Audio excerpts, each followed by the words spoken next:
on the Newman Jets Audio Network. This is the Jetcast, the official podcast of Newman University Athletics, featuring exclusive interviews with coaches, players, administrators, and more. The Jetcast podcast is brought to you by South Central Sealing and Paving, online at SCSEALING.com.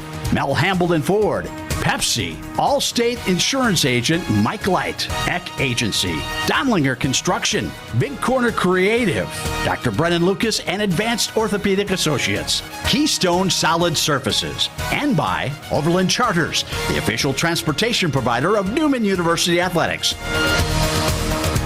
Here's the voice of the Newman Jets, Blake Cripps. Newman basketball with a big win over Washburn, a huge come-from-behind victory over the Ichabods. The Jets winning 3 of their last 4 against Washburn. To talk all about the huge comeback victory, head coach Darin Spence joins me here on Jetcast episode number 28.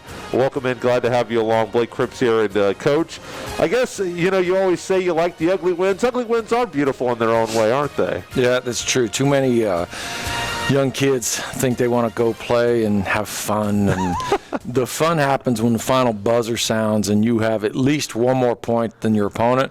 That's the fun time. The other is just, it's work. Well, and obviously the Emporia State game, that was work, and I know how disappointed you and the girls were with that effort.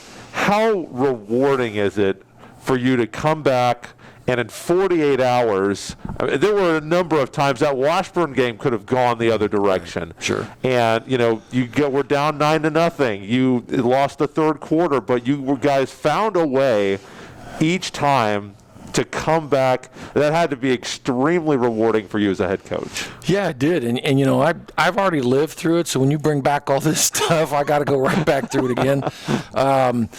No question, because your players, which I've always talked about, this is about players. Players have to step up and make plays, and I've often said coaches get way too much credit and way too much blame, and so it's a players' game these days. So they have to, in those moments, in those chaos moments, have to step up. And yeah, ours did a great job of bending but not breaking. And to the Emporia State game, we always talk about finding that consistent level of play. Sure. Which obviously we haven't yet. And I think we have a tendency to get complacent. We have something go well for us, or we win a game, and then it's what do you do the very next one?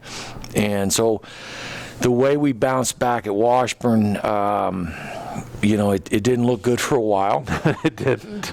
But at the same time, it did look good through my eyes, because I never felt like that was going to get away from us, even when they had a double-digit lead. I just, we have those games where I feel like we're okay. We just got to make some plays. And then, of course, as we all know, Coach Crum's sitting over there reminding me that we still have time. We still have time. And I want to say, stop, but so we did have time, and they give you 40 minutes, so you might as well use them all and play.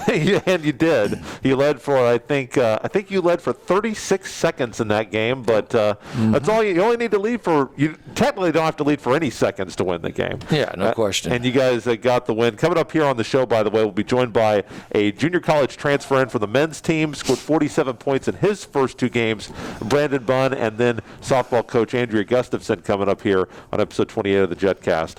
You talked so much about how important it is, or it was going to be after the Emporia State game, for your seniors to show up and be accounted for. Yep. And, all 6 of them played, and I thought everybody made a play, but obviously Brooke Haney with 20 points, Abby George had 7. Braxton Stewart had the go-ahead winning shot. Riley Malloy had a new career high, 5 assists. Seniors really got that message. What was that conversation like with that group after Emporia State, and then bringing them back, seeing them put what they were talking about, because you talked about how they wanted to be more player-led. I mean, they showed some of that player leadership coming back with that win on Saturday. Well, let me pull the curtain back, and I can let you on the inside a little bit. Friday was this, and this, and it was a very one-sided conversation.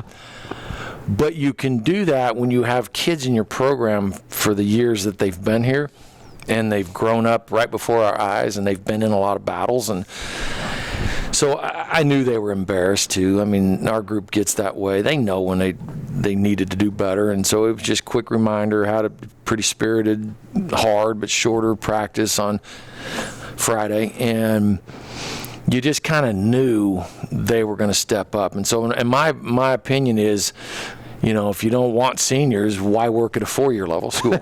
Sure. And I love having older players. I made a career, at JUCO level, Division I, and then now Division II. And so I enjoy the older players because the term of regenerative learning should be handed down from senior to junior. And Abby's in her 5th year here, Haley's in her 4th, Riley's in her 4th, Braxton's in her 4th. Bailey and Brooke are in their 2nd year here, but they're in their 4th year together because they played JUCO together at Southern Idaho. So they have that bond, and they are the leaders. And I challenge them to step up and help Sydney more, and not just leave her out there on the island. And they did that.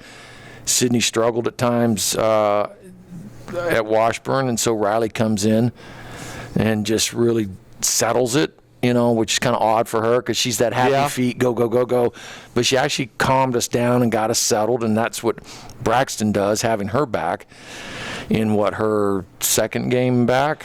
Yeah, it would have been 2nd game back. Only her 2nd game. And then, of course... 2nd game. She missed Kansas State. Right. And then, of course, without Amani, so we're down, our fastest kid and our most electrifying player. Can be very explosive scoring. And so, but getting over that concussion. And so it was really, really, fun for me, so to speak, to see that group just keep growing up. And you've talked a lot about Sydney Nillis, and eventually we're going to have her on this program. I know that she's going to, continue to grow, but you've thrown a lot at her. You've kind of said that it's a little unfair, everything that you're asking of her to do as a freshman. She's come in with a lot of expectations. Player of the year, volleyball, ABCTL, player of the year, basketball, ABCTL, captain on her soccer team. Yep. She pretty much did everything for Derby. And the MIAA is not a place where most freshmen come in and just excel right off the bat. But she seems to really have been a gamer about it. And really, just kind of even though she's not always having success, she seems to be embracing the challenge. Right, and she's capable of it, but she has to quickly adjust and keep adjusting to. Her high school team had all the best players. They had a lot of good ones. They had the 6'7" and the 6'3s, and they're bigger than we are. And the way it is here at this level, and especially MIAA, there are very few freshmen that come in and make an impact. Now, there are some that do it early, and then they hit that wall. Sure. And because every free throw matters and every missed layup matters, and it's so much different than high school, and you're all of a sudden playing against seniors and older players that have been in their programs for a while, but she's got the talent and the ability to do it. And so we have to rally with her, around her, to help support her when she has her down moments. And we got to talk about Brooke Haney. Boy, what a lift she has been for you offensively. You knew that your offense was going to look different. You don't graduate a player with 100 assists who's handling the ball as much as Mac did, and obviously Caitlin Potter, all-time three-point leader at this school. That is a lot of offensive production and touches, so you knew that it was going to be different. Did you know that Brooke was going to come up and score the way that she is this year? Of course. That's why he makes the big bucks, right? There's one, you can have the thought, or you can believe that player can do it. Then it's a whole other thing for them to do it first in practice consistently and then carry it over to the game. All right. And I've said this before, that we've always had kids who could shoot, make shots, score, but when Caitlin Potter was here, they didn't get the chance because her range was so crazy, and she got her shot off. So we're trying right now in the fire to figure it out who it is, and without scrimmages and without exhibition games, you're doing it right in MIAA play. And so we've got to, just have a little more patience as we grow through this. But Brooke's got all the ability. She's strong. She's physical. She can shoot the three. I'm trying to get her to every day to be more aggressive. She's the one of the couple that we have that can take people off the dribble. You look at our group, we've got some standstill shooters. But Brooke and Sydney and Amani, of course, can get by you off the dribble. Then it's about the decision that they make and the choice they make in that possession. But Brooke's done well. Will she keep doing that? Let's hope so. Yeah. And then that's her role. She's accepting a new role this year, as everybody else is too. But so it's really good to see her doing that. Darin Spence, head women's basketball coach, joining me. Next up for them, Nebraska Kearney on Thursday, Fort Hays State on Saturday. New news this week from the MIAA about the MIAA standings. I want to get your thoughts on this. 80% of the standings is going to be calculated with the win-loss record, and 20% will be the number of games that you play. That's how they're going to determine the 8th. They get to participate in MIAA Madness at Kansas City. This was unanimous, voted on by the athletic directors. I don't think they asked the basketball coaches. No, not at all. What are your thoughts on this solution that they've come up for this 2020-2021 year? I don't really have any thoughts on it because, it's just wasted brain power of mine to even think about it. We'll just play each week, see where we are.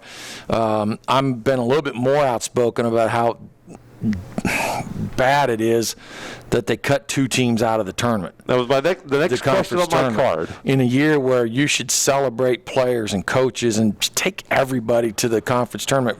If you got to play home games for a couple rounds, fine, do it. Which they have done that before in the MIAA. Yeah, exactly.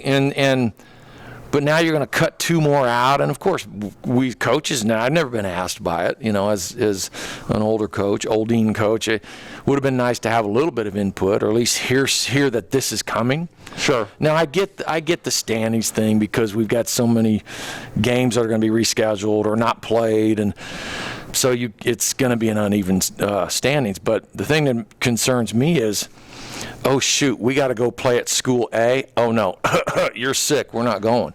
Okay, so then it's like, well, I'm not going to make that trip up. Why do I want to go all the way to Kearney, Nebraska to make this up when I don't have to? Sure. And let's not be naive about it. In this league, everybody's in it for themselves, and they're going to take care of themselves. Sure. And that's going to happen. And you're going to expect everybody to be on the same level, but it's not. Like, I think Missouri Southern women have already played 6 games. Yeah, they haven't missed they're the only team in the league, I believe, that has not missed a single game, the only program. Right. And we've played 4, and Fort Hays has played 1. Yeah. And so what's going to happen is certain teams have been hit by COVID. We have one team, Washburn, that hasn't had any positives. So I, as the coach of them, would be really, really nervous because when it hits, it's going to wipe them out come second semester. And so I guess you got to have a way to balance the standings out. But it's still like, if I had to go play at Central Missouri, if I had to go play at Hayes, if I had to go play at Central Oklahoma, and these other ones didn't, but they've played less games, but then they're going to benefit from the schedule, from the new standings format. No, at that point in time, I'm not going to like it at all. Final question for you. You got a couple of opponents coming in here. Not exactly an easy week for you. The Lopers and the Tigers coming in. At least they're in Wichita, but this is not probably your favorite week on the schedule this year. Well, it's the MIAA. There's not many nights off, are there? RJ and I talk about this all the time. It's like when, where, why, what. There's whether it's home or away. No, there are no throwaway games, and hopefully people don't look at us as that's the throwaway game, But we've beaten a lot of people here, and have had some good moments in our gym. But yeah, Nebraska Kearney is really, really good, and we split with them last year. Fort Hays has been, if probably the dominant program in our league, along with Central Missouri, in the last so many years, and so it's not easy. And the thing I don't like is Fort Hays isn't playing Thursday. Right. which again, just hooey. But so we're playing Thursday in a tough one. They're going to roll in here and play Saturday. And I guess we just got to deal with it. Darin Spence, head coach for the women. Once again, 5:30 doubleheader. Newman and Nebraska Kearney.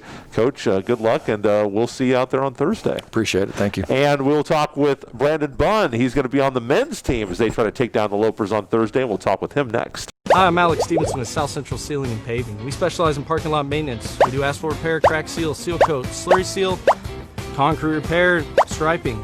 Heck, I'll do anything for money. My dignity can be bought. Do property management, trash pickup, snow removal.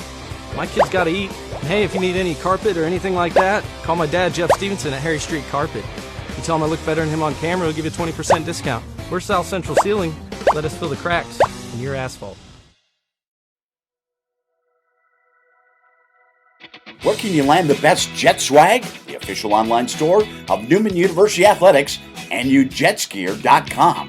Store features the greatest variety of Jets logo gear anywhere, from latest clothing styles and hats to Newman branded lawn chairs and office supplies and more. NUJetsgear.com is your place to purchase sports specific, alumni, parents, and hard to find Newman merchandise. Shop right now on your computer or phone. NUJetsgear.com or click the Shop Now button at NewmanJets.com.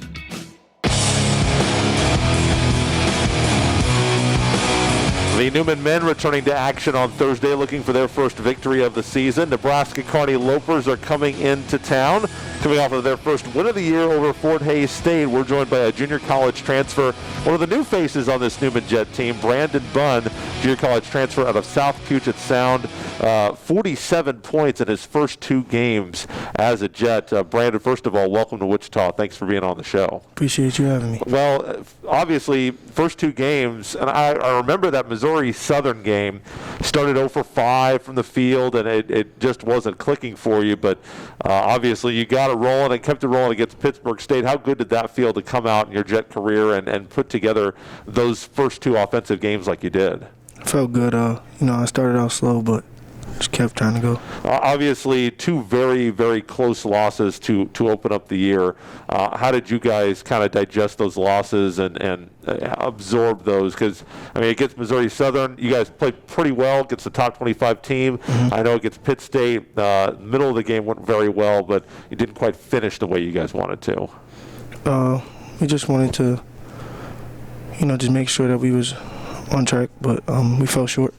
Obviously, against Washburn, they kind of gave you an introduction. Did you know about the MIAA before you signed on to come to Newman? No.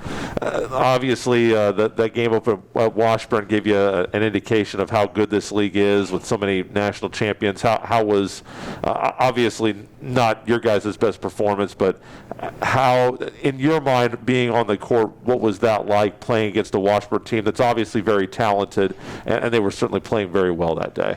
Yeah, we started off slow, but we just couldn't get over the hump. It was just like the ball wouldn't go in the rim. Yeah.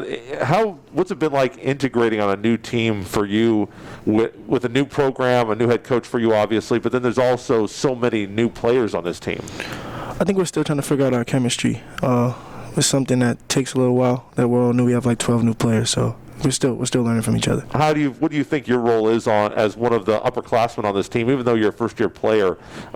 What's your job in terms of trying to build that chemistry? The biggest thing I'm learning right now is being a leader. Not only leading by talking, but just leading by example. Now, your program, South Puget Sound Community College, Clippers, by the way, you guys were really good. I think you went 23-6 last year. Yes. What do you take from that experience, being on a highly competitive team, and you were a sophomore leader on that team? Mm-hmm. What was that experience like, and how can you bring that here to Newman? Well, my freshman year, I won a region championship. My sophomore year, got a new coach. It was different, so I just tried to make sure I brought what I learned my freshman year into my sophomore year, and I'm just going to keep on trying to bring what I learned over here. What's it been like getting recruited by Coach R.J. Allen and then obviously coming down here to Wichita and playing for Coach Allen and Coach DePriest? They just keep it real with me, 100%. That's all I can ask for. When I'm not doing well, they tell me. And when I am doing well, they let me know as well. That's a little different because I think that there are a lot of guys who are playing now. Sometimes it's not always easy to hear honesty. What makes that appealing to you? I don't want nobody that's going to lie to me. I just want, that's the reason why I committed here, because he's always going to tell the truth to me, and I want to be able to tell the truth to him. So you were playing in I believe it's the Northwest Athletic Conference, now to the MIAA, and you've had a chance to see a top 25 team that was picked second, Washburn that was picked third, and a Pitt State team that was picked kind of middle of the pack. In terms of the athletes, the size, the players, what's the biggest difference between the NWAC and the MIAA? No weak links.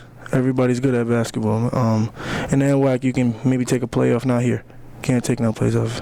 Well, we've got a question chain for you. So your teammates have been kind of starting this chain. Coach R.J. Allen asked DeAndre Johnson a question. And so Tygel Herford was the last guest. So he's going to ask you a question. So for everybody watching on the stream, we'll have that question for you right here. And the question for you is, Tygel Herford wants to know, what are your goals in and out of the program this year at Newman, on and off the basketball court? So I'm going to go off the basketball court first. I'm trying to keep a 3.0 GPA. Nice. Just make sure I'm a likable person, stay charming. And then on the court, I just want to win as much game as possible. Make the playoffs, make sure I'm in March, and that's it. Win as many games as possible. That's it right now. So 3.0 GPA, what are you studying? I'm an education major. Education? What do you want to do with that? Teach, maybe coach. I'm not really sure yet. Okay. So, but coaching is something that you've got. When did you want to start to become a coach? It started, I don't know, I've always want to be involved in basketball. So, the ball starts bouncing at one point in time. So, you want to stay involved, I got to start coaching somewhere. Is it something that you want to coach at? Do you know what level you want to coach at? College, high school, middle school? Probably higher than middle school. Higher than middle school? Yeah, I'm not There's sure. some long-time middle school coaches in Topeka, where I'm from, but, obviously you need coaches at every single level, but high school or higher? Yes. All right. Well, final question for you. Nebraska Kearney comes in, 4-point win over Fort Hays State last time out. I know it's early in the week. It's trying to get your preparation, but one thing that Coach Allen talked to me this week about is the fact that you guys haven't gotten off to the kind of starts that you've wanted to in any of the first 3 games. In your mind, what's going to allow you guys to get off to the kind of start that you want against Nebraska Kearney? Right now, we just have to, worry about what we're doing right now, making sure that we're up to par, because I think that's what we're lacking right now. Making sure that we start off well, making sure that we're doing all the right things, so that we can, be ready. Junior Branden Bunn already to 20-plus games for the Jets, 20-plus points. Going to try to make it a third one against Nebraska Kearney on Thursday. Doubleheader action, 5:30 for the tip-off of the women on the Newman Jets Audio Network. Branden, good luck. Thanks for the time. Appreciate it. Thank you. Last segment, we'll talk softball with Coach Gustafson when we come back on the Jetcast. The Jetcast is sponsored by Dr. Brendan Lucas with Advanced Orthopedics, the official orthopedic surgeon of Newman Athletics. Thank you to Donlier Construction, proud supporter of Newman Athletics. Fact is, every insurance company hopes you drive safely. But Allstate actually helps you drive safely with DriveWise. It lets you know when you go too fast and brake too hard. With feedback to help you drive safer, giving you the power to actually lower your cost. Unfortunately, you can't do anything about that. Now that you know the truth, are you in good hands? Check out your Allstate agent here in Wichita, Mike Light, at 316-684-0121.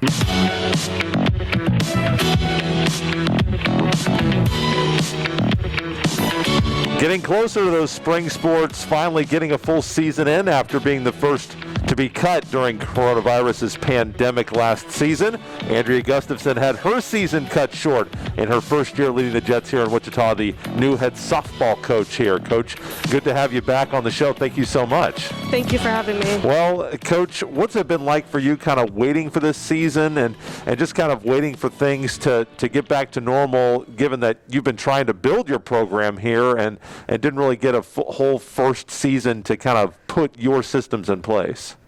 I feel like this is kind of like my first season all over again. We kind of got to the point last year where we were starting to play better. Things were coming together a little bit, and then, bam, we were at practice one day, and the next day everything's canceled. So it's kind of been a long process, but I'm excited to get this year going. 9-16, you played 25 games. You guys were, you would have played over 40 if everything would have gone as it should have gone. Is it hard to gauge, or how difficult is it to gauge where the program is right now, just based on all the game time and the practice time that you lost last spring? I definitely think we're more talented this year than we were last year. We have 2-3 positions or players deep at each position. So I don't think we're quite as limited as we were. But just we weren't allowed to have outside competition this fall, so it was just team scrimmages. And half the time we didn't have our team there, the full team. So right. It was a mess at times. And we weren't able to get our best lineup on the field. So that kind of, you just don't know where you're at, really. How will you look back on that first season? Obviously, the first season with a new program, often an exciting time. Often it is a challenging time, but I'm sure that you could not anticipate the kind of challenge that it turned out to be for you. No, definitely everything was a surprise. You didn't see that one coming at all, and nobody has ever experienced anything like this, so it's one you'll never forget for sure. Talking with Andrea Gustafson, the new softball head coach for Newman in her second year, hopefully going to get a full season in. Obviously, they have announced that the softball maximum has been cut a few games, but looking at the schedule, which is out now at newmanjets.com, which is set to start early February for you, it seems like it looks like a mostly normal schedule for you guys, and it looks like you guys are going to be playing mostly every weekend. We did go from 56 games, which is the normal schedule, to 44 this year. So we were cut 12 games, but we do play most weekends. There are a couple week spans there, and I think in February and then in March where we kind of don't play for a couple weeks. So, that's unfortunate. But and you've coached in Kansas, and there are going to be a lot of those weeks you're not going to be playing anyway. Yeah, exactly. There are going to be a lot of reschedules. How much are you going to be leaning on your returning players in a season like this where you didn't get to develop maybe as much of your underclassmen group last season in practice and in games and then in fall training this year as you would have liked? For sure. We're relying on the upperclassmen quite a bit. They're the ones that have been through this. They're the ones that know what to expect, even though this is something that they've never been through. But, they've all been putting in time individually, which I think is crucial during this time of year because you never know when your team practices are going to get cut short or due to quarantines or whatever. But the upperclassmen have been doing a great job of leading us. So you've mentioned that there have been some restrictions in terms of training for you guys this fall. What have you been allowed to do, and how much do you think that has helped you get ready for the spring season, which, we're turning the calendar here. It's about 2 to 3 months away right now. We've been doing a lot of individual work because, like I said, the team practices, you never knew, when we were going to have the full team or what was going to happen. So the kids have been getting individual work in, and we've kind of been telling them that they need to take the initiative to do some things on their own because of the situation that we never know when we're going to be able to, get out and practice again together. What do you feel like is the biggest improvement that you've seen so far in the limited time that you've had with the kids during the time when action was cut off there in March to now? Is there an area that you feel like the group's gotten a lot better at? I feel like the girls that return, they have a lot more confidence than they had last year.